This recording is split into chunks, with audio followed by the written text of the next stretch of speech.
YIMP, Yayasan Insan Mulia Pama. Assalamualaikum warahmatullahi wabarakatuh. Jamaah kaum muslimin yang Allah muliakan, pertama-tama kita bersyukur pada Allah Subhanahu wa taala karena sampai hari ini Allah tak pernah bosan limpahkan kepada kita semua begitu banyak kenikmatan-kenikmatan. Kalau kita berusaha untuk menghitungnya, pasti kita tidak akan mampu untuk menghitungnya. Wa in ta'uddu ni'matallahi la tuhsuha. Kalau kalian berusaha untuk menghitung nikmatnya Allah, niscaya kalian tidak akan pernah mampu. Tetapi jamaah yang Allah muliakan, Allah tak pernah minta kita untuk menghitung-hitung nikmatnya. Tapi yang Allah minta dari kita adalah kita mensyukuri dari apa yang telah Allah berikan kepada kita.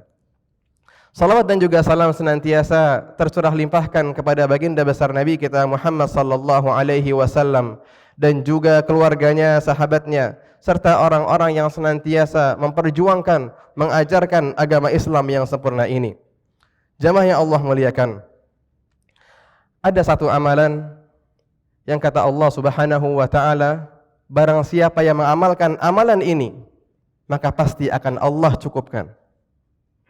Ada satu amalan yang kata Nabi sallallahu alaihi wasallam, barang siapa yang melakukan amalan ini, maka dia berpotensi untuk masuk surga tanpa hisab, tanpa diaudit. Amalan itu adalah Allah Subhanahu wa taala berfirman, "Wa may yatawakkal 'ala Allah fahuwa hasbuh." Barang siapa yang bertawakal kepada Allah, maka cukuplah segala urusannya. Dan juga Nabi sallallahu alaihi wasallam bersabda, "Sab'una alfan yadkhuluna al-jannata bighairi hisab." Akan ada 70.000 yang masuk surga tanpa dihisab. Kemudian para sahabat saat itu bertanya, siapakah mereka ya Rasulullah? Di antaranya Nabi sallallahu alaihi wasallam mengatakan, "Wa 'ala rabbihim yatawakkalun." Adalah mereka orang-orang yang kepada Rabb mereka bertawakal. Jadi ternyata jamaah yang Allah muliakan, dengan tawakal Allah akan cukupkan segala urusan kita. Dengan bertawakal kita berpotensi untuk masuk surga tanpa hisab. Lalu muncullah sebuah pertanyaan, lalu apa itu definisi dari tawakal atau tawakul? Mungkin ada orang di luaran sana yang menganggap bahwasanya tawakal adalah bersandar kepada Allah dengan sepenuh hati, titik. Tapi apakah demikian? Mari kita lihat. Kalau seandainya tawakal atau tawakul adalah menyandarkan segala sesuatunya kepada Allah Subhanahu wa taala, titik, maka kita lihat. Kalaulah saja demikian, lalu kenapa Ibunda Hajar perlu repot-repot bolak-balik Safa Marwa sebanyak 7 kali? Toh pada akhirnya Zam-Zam muncul dari bawah kaki Nabi Ismail. Di sini Allah mengajarkan tawakal adalah ketika kamu bergantung kepada Allah ma'al akhdhi bil asbab. Bersamaan dengan kamu bersandar kepada Allah, kamu berusaha semaksimal mungkin. Jadi yang namanya tawakal adalah al-i'timadu 'ala Allah ma'al akhdhi bil asbab. Ketika hati kita bergantung secara total kepada Allah, tetapi bersamaan dengan itu anggota badan kita berusaha semaksimal mungkin untuk mendapatkan apa yang kita harapkan. Kalaulah saja tawakal adalah bergantung tanpa usaha, lalu kenapa Nabi Musa ketika terhimpit, di depannya ada lautan, di belakangnya ada Fir'aun dengan bala tentaranya, kenapa Allah harus repot-repot minta Nabi Musa, "Fadrib bi'asakal bahr." Pukullah tongkatmu di atas permukaan laut itu. Lalu terbelah. Kita meyakini bahwasanya Allah Maha mampu untuk membelah lautan tanpa perlu menunggu pukulannya Nabi Musa. Allah Maha mampu, tapi lagi-lagi Allah ingin memberikan info kepada kita bahwasanya yang nama tawakal adalah kamu usaha, lakukan apa yang kamu lakukan, jangan hanya berdiam diri saja. Dan tetaplah gantungkan hatimu kepada diriku. Kalaulah saja yang namanya tawakal adalah bergantung tanpa usaha, maka kenapa Ibunda Maryam dalam keadaan hamil tua siap untuk melahirkan Nabi Isa, tapi kekurangan tenaga? Tapi kenapa Allah perlu perintahkan Ibunda Maryam, wa huzzi ilaiki bijid'in nakhlati tusaqit 'alaiki rutban janiyya? Kenapa Ibunda Maryam dalam keadaan yang begitu menyedihkan, sendirian, tidak ada yang mendampingi, ingin melahirkan, tidak ada tenaga? Di saat itu juga Allah masih perintahkan Ibunda Maryam untuk menggoyangkan pohon kurma. Kita mengetahui bahwasanya kurma diambil tidak dengan cara digoyangkan batangnya, tapi orang tersebut harus naik ke atas sebagaimana pohon kelapa, sebagaimana kelapa yang harus diambil, menghampiri atau digunakan pisau untuk bisa mendapatkannya. Kalaulah saja seorang pria dewasa dengan keadaan stamina full menggoyangkan pohon kurma, sejatinya kurma tersebut tidak akan jatuh. Tapi lagi-lagi Allah mengatakan, wa huzzi ilaiki bijid'in nakhlati tusaqit 'alaiki rutban janiyya. Goyangkanlah wahai Maryam, niscaya kurma akan jatuh. Kenapa harus repot-repot menggoyangkan pohon kurma tersebut? Allah bisa saja mengirimkan angin tentaranya. Allah hembuskan angin ke pelepah kurma, jatuhlah kurma. Ibunda Maryam makan, tapi ternyata tidak. Allah mengajarkan yang namanya tawakal adalah lakukanlah apa yang kamu bisa. Lakukanlah semaksimal mungkin. Dan bersamaan dengan itu, hatimu tetap bergantung total pada Allah Subhanahu wa taala. Kalaulah saja yang namanya tawakal adalah bergantung tanpa usaha, lalu kenapa Nabi kita Muhammad sallallahu alaihi wasallam, dan dialah manusia yang paling besar tawakalnya, yang paling dekat dengan Allah, yang paling paham bagaimana agama ini, kenapa harus repot-repot menyusun strategi agar merasa aman ketika mau hijrah dari Mekah ke Madinah? Kenapa beliau sallallahu alaihi wasallam harus meminta keponakannya Ali bin Abi Thalib untuk tidur di tempat tidurnya? Kenapa beliau harus mengajak satu orang kafir Quraisy sebagai penunjuk jalannya? Kenapa? Kenapa beliau harus bertolak menuju ke gua Thur terlebih dahulu selama 3 hari 3 malam? Dan kita ketahui bahwasanya gua Thur adalah jalan yang bertolak belakang dari menuju arah Madinah. Kenapa? Padahal beliau adalah orang yang paling besar tawakalnya. Lagi-lagi ini menegaskan bahwasanya tawakal adalah al-i'timadu 'ala Allahi ma'al akhdhi bil asbab. Orang yang bergantung kepada Allah, hatinya bergantung kepada Allah, tetapi bersamaan dengan itu dia mengusahakan dengan usaha yang semaksimal mungkin.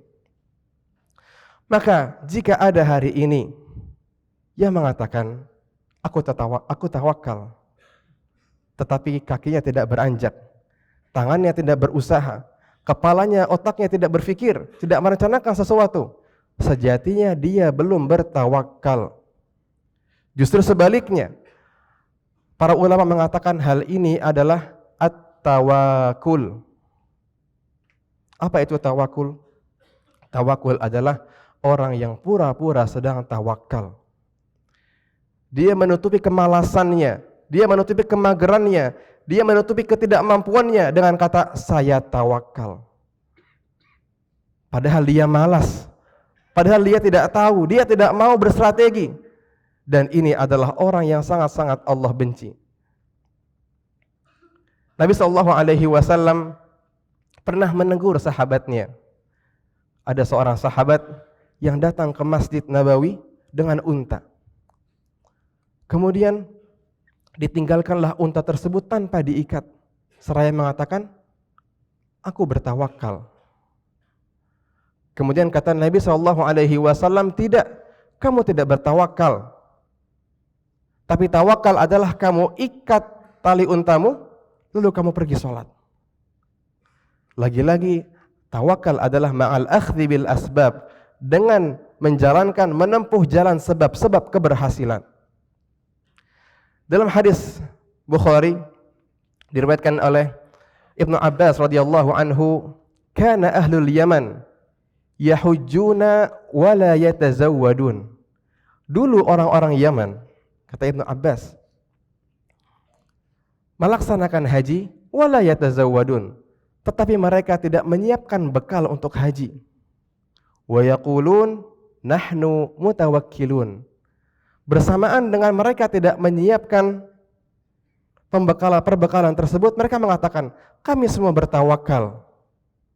Tapi ternyata fa idza qadimu Makkah, ketika orang-orang Yaman itu datang ke Mekah, masuk ke Mekah, sudah siap untuk haji, yas'alunan nas, mereka minta-minta kepada manusia. Dan ternyata Allah tegur perilaku orang-orang ini yang mengatakan saya tawakal tanpa usaha. Allah turunkan sebuah ayat, wa tazawwadu, siapkanlah bekal untuk melaksanakan haji. Wa tazawwadu, siapkanlah bekal untuk menyiapkan haji.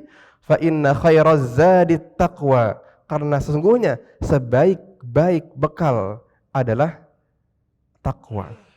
Oleh karena itu jamaah yang Allah muliakan, jangan sampai pemikiran bahwasanya tawakal adalah hanya bergantung kepada Allah saja titik, harus kita perbaiki. Kita harus menanamkan, menghujamkan pada hati kita bahwasanya yang namanya tawakal adalah bergantung kepada Allah, dan bersamaan dengan itu menempuh segala sebab-sebab keberhasilan. Kenapa demikian? Karena Allah Subhanahu wa taala mengatakan innallaha yuhibbul mutawakkilin. Allah mencintai orang-orang yang bertawakal. Maka semoga Allah mudahkan kita semua menjadi pribadi-pribadi muslim yang penuh bergantung kepada Allah, dan bersamaan dengan itu kita mengusahakan dengan yang terbaik, dengan berstrategi menggantungkan dan juga mengusahakan kepada Allah, mengusahakan segala yang bisa kita lakukan. Barakallahu li wa lakum fil Qur'anil azim, wa nafa'ani wa iyyakum bima fihi minal ayati wadh-dhikril hakim, wa taqabbala minni wa minkum tilawatahu innahu huwal ghafurur rahim. Alhamdulillahi ala ihsanih, wa syukru lahu ala taufiqihi wa amtinanih. Ashhadu an la ilaha illallah wahdahu la syarika lah, wa ashhadu anna Muhammadan abduhu wa rasuluh. Allahumma salli wa sallim wa an'im wa barik ala sayyidina Muhammadin wa ala alihi wa ashabihi at-tayyibin ajma'in, amma ba'du. Usikum wa nafsi bitaqwallahi wa ta'atihi faqad fazal muttaqun.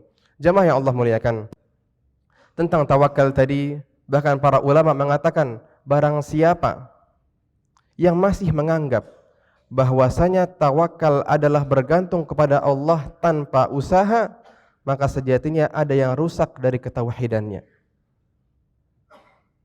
Saking pentingnya usaha dalam mengusahakan sesuatu. Oleh karena itu, sekali lagi khatib menegaskan, yang namanya tawakal adalah al-i'timadu 'ala Allahi ma'al akhdhi bil asbab, bergantung kepada Allah dan mengusahakan dengan usaha yang semaksimal mungkin dan diiringi dengan berdoa. Di akhir khutbah yang kedua ini, mari sama-sama sejenak kita tundukkan hati kita. Kita angkat tangan kita, kita rendahkan serendah-rendahnya hati kita kepada Zat yang Maha Tinggi, pada Allah Subhanahu wa taala, dan kita berdoa pada Allah Subhanahu wa taala dalam keadaan yakin bahwasanya Allah akan mengabulkan doa kita. Karena Nabi sallallahu alaihi wasallam mengatakan, "Ud'ullaha wa antum muqinuna bil ijabah." Berdoalah kalian dalam keadaan kalian yakin bahwasanya doa kalian akan Allah ijabah. Innallaha wa malaikatahu yusalluna 'alan nabi ya ayyuhalladzina amanu sallu 'alaihi wa sallimu taslima. Allahumma salli ala Muhammadin wa ala ali Muhammad kama sallaita ala Ibrahim wa ala ali Ibrahim, wa barik ala Muhammadin wa ala ali Muhammad kama barakta ala Ibrahim wa ala ali Ibrahim innaka Hamidum Majid. Allahumma ighfir lil muslimina wal muslimat wal mu'minina wal mu'minat al ahya'i minhum wal amwat innaka sami'un qaribun mujibud da'awat ya qadiyal hajat. Allahumma arinal haqqa haqqa warzuqna ittiba'ah wa arinal batila batila warzuqna ijtinabah. Allahumma ja'alna mimman yaqra'ul Qur'ana fayarqa wa la taj'alna mimman yaqra'ul Qur'ana fayashqa. Allahumma inna nas'aluka al-istiqamata wa husnal khatimah. اللهم إنا نسألك الاستقامة وحسن الخاتمة اللهم إنا نسألك الاستقامة وحسن الخاتمة ربنا هب لنا من أزواجنا وذرياتنا قرة أعين واجعلنا للمتقين إماما ربنا اغفر لنا ولوالدينا وارحمهم كما ربونا صغارا ربنا آتنا في الدنيا حسنة وفي الآخرة حسنة وقنا عذاب النار سبحان ربك رب العزة عما يصفون وسلام على المرسلين والحمد لله رب العالمين.